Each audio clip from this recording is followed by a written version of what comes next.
অন্তর্বর্তী সরকারের প্রধান উপদেষ্টা প্রফেসর ড.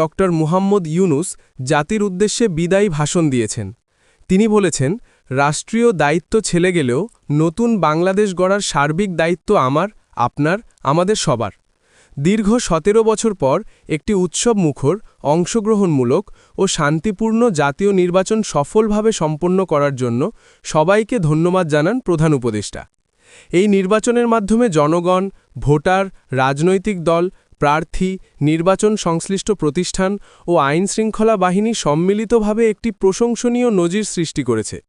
ভবিষ্যতে বাংলাদেশের নির্বাচন কেমন হওয়া উচিত, এই নির্বাচন তার একটি উৎকৃষ্ট উদাহরণ হয়ে থাকবে। সোমবার রাতে জাতির উদ্দেশ্যে দেয়া ভাষণে তিনি এসব কথা বলেন। প্রধান উপদেষ্টা বলেন, বিগত ১৮ মাস আমার ওপর অর্পিত দায়িত্ব নিষ্ঠার সাথে পালন শেষে একটি নির্বাচিত সরকারের কাছে দায়িত্ব হস্তান্তরের প্রাক্কালে অন্তর্বর্তী সরকারের প্রধান উপদেষ্টা হিসেবে আজ আমি আপনাদের কাছ থেকে বিদায় নেবার জন্য উপস্থিত হয়েছি। আজ বিদায়ের দিনে ৫ই আগস্টের কথা স্মরণ করে আপনাদের কিছু কথা বলবো জানিয়ে তিনি বলেন, কি মহা মুক্তির দিন ছিল সেদিনটি, সে কি আনন্দের দিন। বাংলাদেশিরা দেশে বিদেশে যে যেখানে ছিল আনন্দে চোখের পানি ফেলেছিল। দৈত্যিন গ্রাস থেকে তরুণ ছাত্রছাত্রীরা দেশকে বের করে এনেছে। দেশ মুক্ত হয়েছে, কিন্তু দেশ সম্পূর্ণ অচল। অচল এই দেশটিকে কিভাবে সচল করা যাবে সেটা ছিল সবার মনে। অভ্যুত্থানের ছাত্রনেতারা ঠিক করল, দেশকে সচল করার জন্য একটি সরকার লাগবে। উল্লেখ করে ড. ইউনুস বলেন, সরকার গঠন ও চালাবার জন্য তারা আমাকে খবর দিল। আমি তখন বিদেশে। আমি দায়িত্ব নিতে রাজি না। তারা জাতির প্রতি কর্তব্য পালনের কথা বলে আমাকে রাজি করালো। ১৮ মাস পর এখন আমার যাওয়ার পালা। আমি আজ আমার কাজ হতে বিদায় নিতে আপনাদের সামনে এসেছি। আমাদের প্রথম কাজ ছিল দেশকে সচল করা, জানিয়ে প্রধান উপদেষ্টা বলেন, এটা ছিল সবচাইতে কঠিন কাজ। যারা দেশকে লুটেপুটে খেত তারাই দেশের এই যন্ত্র চালাত। তাদের একান্ত অনুগত লোক নিয়ে অভ্যুত্থানের সঙ্গে সঙ্গে সবাই পালিয়েছে। বড় কর্তা পালিয়েছে, মাঝারি কর্তা পালিয়েছে, অন্যরা ভোল পাল্টিয়েছে, অথবা আত্মগোপনে চলে গেছে। কেউ নানাজনের সুপারিশ নিয়ে আসছে, তারা অভ্যুত্থানের গোপন সৈনিক ইত্যাদি। সরকারের ভেতরে যারা পালিয়ে যায়নি তাদের মধ্যে কাকে বিশ্বাস করবেন কাকে করবেন না, এটি মহা সংকট হয়ে দাঁড়ালো। যতই মৃতদেহের অঙ্গপ্রত্যঙ্গহীন দেহের সন্ধান আসছিল ততই তারা চিহ্নিত হচ্ছিল। প্রধান উপদেষ্টা বলেন, সেই থেকে ১৮ মাস চলে গেছে। অবশেষে ১২ই ফেব্রুয়ারি আসলো। ১.৫ যুগ পর দেশে একটি জাতীয় নির্বাচন এবং ব্যাপক সাংবিধানিক পরিবর্তনের জন্য সর্বসম্মত জুলাই সনদের ওপর গণভোট অনুষ্ঠান হল। এই নির্বাচনে উৎসবমুখর পরিবেশ, দেশের সর্বত্র একটা ঈদের পরিবেশ ছিল, যা আমাদের ইতিহাসে স্মরণীয় হয়ে থাকবে। এই প্রতিযোগিতামূলক নির্বাচনে যারা জয়ী হয়েছেন তাদের আমি অভিনন্দন জানাচ্ছি। যারা পরাজিত হয়েছেন তাদেরকেও আমি অভিনন্দন জানাচ্ছি। হার জিতই হল গণতন্ত্রের সৌন্দর্য। যারা জয়ী হয়েছেন তারা মোট ভোটের প্রায় অর্ধেক পেয়েছেন। যারা জয়ী হতে পারেননি তারাও এই জেনে আশ্বস্ত হবেন যে প্রায় অর্ধেক ভোটার আপনাদের ওপর আস্থা রেখেছে। আগামী দিন নতুন সরকার দায়িত্ব গ্রহণ করবে। এর মাধ্যমে আমাদের ১৮ মাসের দায়িত্বের সমাপ্তি হবে। তিনি আরও বলেন, ২৪ জুলাই মাসে বাংলাদেশের মানুষ এক অভূতপূর্ব অভ্যুত্থানের মধ্য দিয়ে তাদের মুক্তি, আকাঙ্ক্ষা ও মর্যাদার দাবি উচ্চারণ করেছিল। সেই সময় দেশ একটি গভীর রাজনৈতিক, অর্থনৈতিক, প্রাতিষ্ঠানিক ও মানবিক সংকটে নিপতিত ছিল। রাষ্ট্রযন্ত্রের ওপর মানুষ আস্থা হারিয়ে ফেলেছিল। গণতন্ত্র হয়েছিল ধূলিসাৎ। ভবিষ্যৎ ছিল অনিশ্চিত। ঠিক সেই সংকটময় সময়ে আমাকে আহ্বান জানানো হয়েছিল একটি লক্ষ্য সামনে রেখে। বাংলাদেশকে আবার স্বাভাবিক জীবনে ফেরানোর জন্য ৩টি দায়িত্ব দেওয়া হয়েছিল: সংস্কার, বিচার এবং নির্বাচন। আমাদের প্রচেষ্টায় কোনো ঘাটতি ছিল না উল্লেখ করে তিনি বলেন, আমরা মানবতা বিরোধী অপরাধ, দুর্নীতি ও অনিয়মের বিচার প্রক্রিয়াকে রাজনীতি ও প্রতিশোধের ঊর্ধ্বে রেখেছি। আমরা ভঙ্গুর প্রতিষ্ঠানগুলির প্রশাসনিক, বাণিজ্যিক, আর্থিক সংস্কারে হাত দিয়েছি, যাতে ভবিষ্যতে কোনো সরকার জনগণের ইচ্ছার বিরুদ্ধে নিজেকে স্থাপন করতে না পারে। আর সর্বোপরি আমরা একটি উৎসবমুখর, অবাধ, নিরপেক্ষ, শান্তিপূর্ণ, পরিচ্ছন্ন ও বিশ্বাসযোগ্য জাতীয় নির্বাচনের আয়োজন করেছি, যার মাধ্যমে জনগণ আবার তাদের ভোটাধিকার ফিরে পেয়েছে।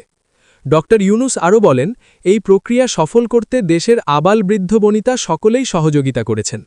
প্রাতিষ্ঠানিক দিক থেকে দেশের রাজনৈতিক দলসমূহ, নির্বাচন কমিশন, সকল আইনশৃঙ্খলা বাহিনী, সশস্ত্র বাহিনী, সরকারি কর্মকর্তা কর্মচারী ও প্রশাসনের প্রতিটি স্তরের সদস্যরা আন্তরিক সহযোগিতা করেছেন। আপনাদের প্রতি আমার আন্তরিক কৃতজ্ঞতা রইল। আপনাদের ধৈর্য, পেশাদারিত্ব ও আস্থার ওপর ভর করেই এই পথ চলা সম্ভব হয়েছে। আমরা দায়িত্ব গ্রহণের সময় দেশের আইনশৃঙ্খলা পরিস্থিতি ছিল অত্যন্ত ভঙ্গুর। থানাগুলো ছিল পুলিশ শূন্য, জনগণের মধ্যে আস্থার বদলে ভয় ও শঙ্কা তৈরি হয়েছিল। ধাপে ধাপে আমরা সেই অবস্থার পরিবর্তন ঘটিয়েছি। আজ পুলিশ আর মারণাস্ত্র ব্যবহার করে না, অবৈধভাবে কাউকে তুলে নিয়ে যায় না, বন্দুকযুদ্ধের নামে হত্যা করে না, পুলিশ ও গোয়েন্দা বাহিনীর ভয়ে কাউকে ডিলিট বাটন চাপতে হয় না। জনবান্ধব ও জবাবদিহি বাহিনী হিসেবে গড়ে তোলার লক্ষ্যে পুলিশ কমিশন অধ্যাদেশ ২০২৫ প্রণয়ন করা হয়েছে। প্রধান উপদেষ্টা আরও বলেন, বিচার বিভাগকে স্বাধীন ও শক্তিশালী করতে পৃথক সচিবালয় গঠন, বিচার নিয়োগে স্বচ্ছ কাঠামো এবং দেওয়ানি ও ফৌজদারি আইনে যুগান্তকারী সংস্কার করা হয়েছে। সেপারেশন অফ জুডিশিয়ারির জন্য মাজদার হোসেন মামলার রায় আমরা বাস্তবায়ন করে গেলাম। গুমকে মানবতার বিরুদ্ধে অপরাধ হিসেবে স্বীকৃতি দিয়ে আন্তর্জাতিক অপরাধ ট্রাইব্যুনাল আইন সংশোধন করা হয়েছে। বিচার প্রক্রিয়াকে স্বচ্ছ করতে রায় সরাসরি প্রচারের সুযোগ, বিদেশি আইনজীবী নিয়োগ এবং অন্তর্বর্তী আপিলের বিধান যুক্ত করা হয়েছে। বিচার একটা চলমান প্রক্রিয়া উল্লেখ করে প্রধান উপদেষ্টা বলেন, একাধিক ট্রাইব্যুনাল বর্তমানে সক্রিয়ভাবে কাজ করছে। ইতিমধ্যে একাধিক মামলার রায় ঘোষণা হয়েছে। আন্তর্জাতিক অপরাধ ট্রাইব্যুনালে ফ্যাসিবাদের সময়ে দেশে যে গুমের সংস্কৃতি গড়ে উঠেছিল, সেই ভয়াবহ মানবাধিকার লঙ্ঘনের বিচারও শুরু হয়েছে। বেশ কিছু মামলার বিচারিক কার্যক্রম এখন শেষের পথে। আমরা আশা করছি আগামী দিনগুলোতেও বিচারিক প্রক্রিয়া অত্যন্ত নিরপেক্ষ ও স্বচ্ছতার সাথে এগিয়ে যাবে। প্রফেসর ইউনুস বলেন, অন্তর্বর্তী সরকারের সবচেয়ে বড় অর্জন জুলাই সনদ, যার ভিত্তিতে গণভোটে বিপুল সংখ্যাগরিষ্ঠতায় তা বাস্তবায়নের সিদ্ধান্ত দিয়েছে দেশের মানুষ। জুলাই সনদের বাস্তবায়ন হলে ফ্যাসিবাদ ফিরে আসার পথগুলো চিরতরে বন্ধ হয়ে যাবে। আশা করব এটা নির্ধারিত সময়সীমার মধ্যে বাস্তবায়িত হবে। অন্তর্বর্তী সরকারের ছোট বড় ভালোমন্দ অনেক কথা ভুলে গেলেও জুলাই সনদের কথা জাতি কখনো ভুলবে না। এই সনদ রচনা এবং গণভোটে পাশ করানোর জন্য আমি সকল রাজনৈতিক দল, সামাজিক সংগঠন, অধিকার রক্ষা প্রতিষ্ঠান যারা অক্লান্ত পরিশ্রম করেছে তাদের সবাইকে আজ অভিনন্দন জানাচ্ছি। তিনি বলেন, এই নির্বাচনে প্রথমবারের মতো প্রবাসীদের ভোট দেওয়ার সুযোগ সৃষ্টি হয়েছে। যখন একজন ভোটার গর্ব ভরে এই নির্বাচন ও গণভোটে ভোট দেওয়ার অভিজ্ঞতা সোশ্যাল মিডিয়ায় বলে, তখন একজন নাগরিক হিসেবে আমি আনন্দ ধরে রাখতে পারি না। আমি আশা করি এই প্রক্রিয়ায় ভবিষ্যতে আরও অনেক বেশি প্রবাসীরা নিশ্চিন্তে অংশগ্রহণ করতে পারবেন। আমরা দায়িত্ব গ্রহণের সময় অর্থনীতি ছিল বিপর্যস্ত, ব্যাংকিং ব্যবস্থা ভেঙে পড়েছিল, অর্থ পাচার ছিল লাগামহীন। আমরা রাজস্ব ব্যবস্থাপনা, কর নীতি, মুদ্রা ব্যবস্থা ও আর্থিক খাতে কাঠামোগত সংস্কার এনেছি। তলাবিহীন অর্থনীতি আমাদের জন্য রেখে গেছে আগের ফ্যাসিবাদী সরকার। কেন্দ্রীয় ব্যাংক, বাণিজ্যিক ব্যাংককে ফতুর করে দিয়ে গেছে। $234 বিলিয়ন পাচার করে নিয়ে গেছে। বিশাল ঋণের বোঝা রেখে গেছে। এসব আমাদের জানা কথা। আমরা যারা এই অর্থনীতি আবার চালু করার দায়িত্ব পেয়েছিলাম, তারা দিশা খুঁজে পাচ্ছিলাম না। তিনি বলেন, পররাষ্ট্রনীতিতে বাংলাদেশের সার্বভৌমত্ব, জাতীয় স্বার্থ ও দেশের মর্যাদা, এই তিনটি মূল ভিত্তি আমরা দৃঢ়ভাবে পুনরুদ্ধার করতে সক্ষম হয়েছি। নতজানি পররাষ্ট্রনীতি কিংবা অপর দেশের নির্দেশনা ও পরামর্শ নির্ভর বাংলাদেশ এখন আর নয়। আজকের বাংলাদেশ নিজের স্বাধীন স্বার্থ রক্ষায় আত্মবিশ্বাসী, সক্রিয় ও দায়িত্বশীল। বিশ্বের সকল দেশের সাথে পারস্পরিক সম্মান ও স্বার্থের ভিত্তিতে সম্পর্ক গড়ে তুলতে আমরা প্রতিশ্রুতিবদ্ধ। একই সাথে ভারসাম্য বজায় রেখে ভবিষ্যতের জন্য প্রয়োজনীয় সামরিক সিদ্ধান্ত নিতে সক্ষম এমন একটি রাষ্ট্র হিসেবে বাংলাদেশ আজ নিজেকে প্রতিষ্ঠিত করেছে। রোহিঙ্গা সংকট আমাদের জাতীয় নিরাপত্তা, আঞ্চলিক স্থিতিশীলতা ও অর্থনীতির ওপর একটি গুরুতর ও স্থায়ী চাপ সৃষ্টি করে রেখেছে। দুঃখজনকভাবে দীর্ঘ সময় ধরে এই সংকট নিরসনে কোনো কার্যকর ও সমন্বিত আন্তর্জাতিক উদ্যোগ দৃশ্যমান ছিল না। দায়িত্ব গ্রহণের পর আমরা আন্তর্জাতিক অঙ্গনে মৃতপ্রায় এই ইস্যুটিকে পুনরায় বিশ্ব মনোযোগের কেন্দ্রে নিয়ে আসতে সক্ষম হয়েছি।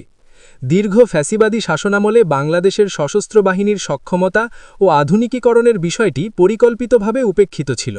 আমরা অল্প সময়ের মধ্যেই সেই অবস্থার মৌলিক পরিবর্তনের সূচনা করতে পেরেছি।